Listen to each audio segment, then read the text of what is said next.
लवकरच 2026-27 चा केंद्रीय अर्थसंकल्प सादर होणार आहे। या पार्श्वभूमीवर देशाच्या अर्थमंत्री निर्मला सीतारामन यांनी कृषी अभ्यासक असतील, त्याचबरोबर शेतकरी नेते, त्यानंतर शेतकरी उत्पादक संघटना यांच्यासोबत बैठक केलेली आहे। त्या बैठकीमध्ये प्रामुख्याने पहिलं म्हणजे प्रधानमंत्री पीक विमा योजना या संदर्भात चर्चा झाली की तिची सुधार झाली पाहिजे, पारदर्शकता आली पाहिजे, कंपन्यांना नफा मिळण्यापेक्षा शेतकऱ्यांना पीक विमा मिळाला पाहिजे, त्या संदर्भात बदल करण्यासंदर्भात चर्चा झाली।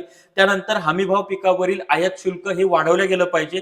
ज्या ज्या पिकाला सरकार हमीभाव देतं त्या पिकाची शुल्कमुक्त आयात होता कामा नये, त्याच्यामुळे सरकारचाही फायदा होईल आणि शेतकऱ्यालाही चांगला दर बाजारामध्ये मिळू शकेल। त्यानंतर खत अनुदान कंपन्यांना न देता थेट शेतकऱ्यांच्या खात्यामध्ये टाकण्यात यावं।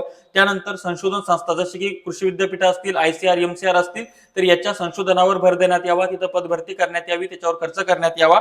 आणि त्यानंतर शेतमालाचे मूल्यवर्धन म्हणजेच मूल्य साखळी आपण ज्याला म्हणतो की प्रक्रिया युनिट टाकण्यावर भर देण्यात यावे। आदी संदर्भात चर्चा झालेली आहे। www.mygovernment.